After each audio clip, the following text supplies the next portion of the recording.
So here we have the Huntsman V3 TKL, Razer's new high-end esports wired mechanical keyboard. And I have to be honest, at £220 in the UK, this is the most expensive mechanical keyboard I've ever bought. So this Huntsman V3 comes in either a full-sized keyboard, the TKL that I've got here, or the mini board. Now for me personally, that TKL is that perfect size where it's a great size for gaming, whereas I find the big one, I'm always banging my mouse into that number pads. And it's got that functionality that you can type and do work on it that you don't get with that mini keyboard. So for me, this is the Goldilocks board, that sweet spot TKL. So being a standard TKL board, we do get the separated cursor keys and sort of command keys here. But finally, Razer with this V3 have given us a jog dial and media buttons. Now this is something I've been wanting for ages. I've really enjoyed the Huntsman V2 TKL, but that's a basic TKL board with none of these buttons on the top. And I use these all the time, so this is really handy. But interestingly, this jog dial, as well as serving as the volume dial and media keys, does double duty as the key actuation adjustment, but more on that later on. Beside this jog dial, we get a play pause button and also a remappable media button. Now by default, this opens up the export app. That could be very handy if you're using it for screen recording, but you can adjust that in Synapse if you wish. Now these keycaps are double shot PBT with some of the best backlighting I've ever seen on a PBT keycap. It's so crisp and bright. I actually thought it was an ABS keycap when I first saw it. But no, they've just changed the way the actual keycap and the actual switch works to allow an amazing amount of light through this PBT keycap. The switches are the new analog optical Gen 2 switch. This linear switch with light 40G actuation force comes with both adjustable actuation force and rapid trigger mode. And let's be honest, that's probably the biggest reason that you're buying this keyboard. The top plate is a brushed metal finish, which feels very nice, but the back is plastic with a two-stage adjustable feet, so you can adjust that incline for typing. Picking this board up, it is incredibly light, but I have to be honest, it does feel a little bit cheap, especially as there's a bit of a rattle and a bit of a hollow sort of sound when you sort of move it around. It's certainly not like some of the high-end NuFi keyboards that we've been testing recently. At the back of the board, we've got a little cutout here for the USB-C to USB-A braided cable that Razer supplied, but you could also change that out for a coiled cable if you wished. And this year, Razer have kindly included a magnetic palm rest. This is great news after the V2 version, which wasn't magnetic. But unfortunately this year, they've used a very hard leatherette palm rest itself, which I'm sure will wear much better than last year's V2 version, but it doesn't feel anywhere near as soft or comfortable as the plush pleather sort of cover that they used over the last year's wrist rest. But that wrist rest was prone to degrading over time, whereas this one I think will last much longer.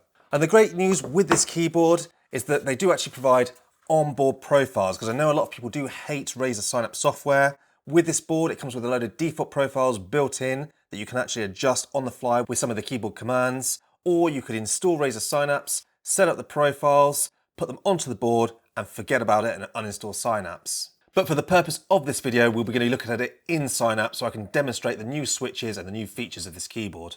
So plugging it in for the first time, the keyboard will light up and will be in the default profile. Now for anyone else like me that doesn't bother to RTFM, don't make my mistake and try and change features or lighting on the default profile. It won't allow you to do it. The default profile is solid, stuck, you can't do anything with that one. All the changes that you want to make need to be made on the other full profiles that are on the board.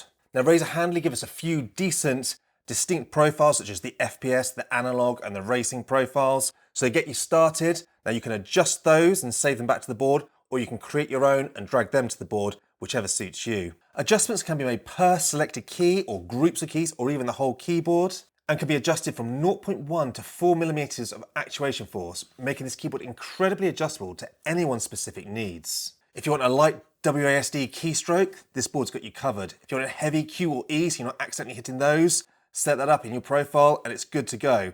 It's so amazingly customizable. And this also goes for the rapid trigger, with the ability to reset keys at the slightest lift of a finger, making this board so incredibly responsive. So these features are great, but how well does it work and how well does it type? Well, the great news is gaming on this board is absolutely fantastic. These keys feel just so responsive. And at first, I did think it was going to be a gimmick, but adjusting these keys to your preferred height is genuinely useful. Does it make me a better gaming? Well, probably not. I still need to improve my aiming. But this keyboard does feel so much more responsive to me, and I've really enjoyed my time using it. So then, what about typing on this board? Can it keep up with some of the big boy off-the-shelf keyboards? And unfortunately, the answer here is no.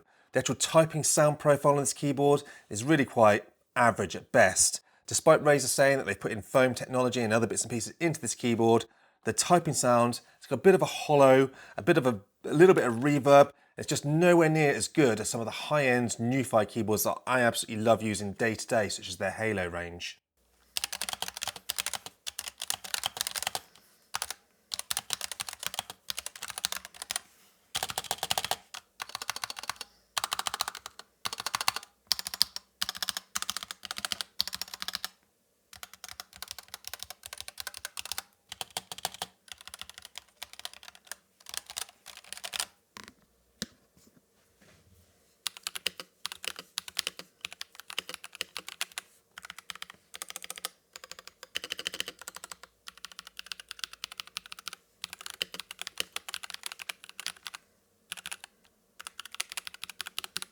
So then, is this keyboard worth the money? This is incredibly expensive.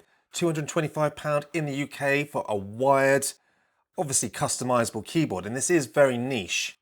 So I would say it is a hard decision to make. If you're primarily a gamer or a serious gamer, then that could well justify the cost of this board. For gaming, it is absolutely fantastic. If you're a typer that also does a little bit of gaming, then I think there are probably better boards for you, especially if you're used to high-end mechanical keyboards. Now, personally, I will be keeping this. I do absolutely love it for gaming, but I don't think I would have it on my full-time workstation where I spend most of my time typing. But I will be installing it in my own little gaming battle station.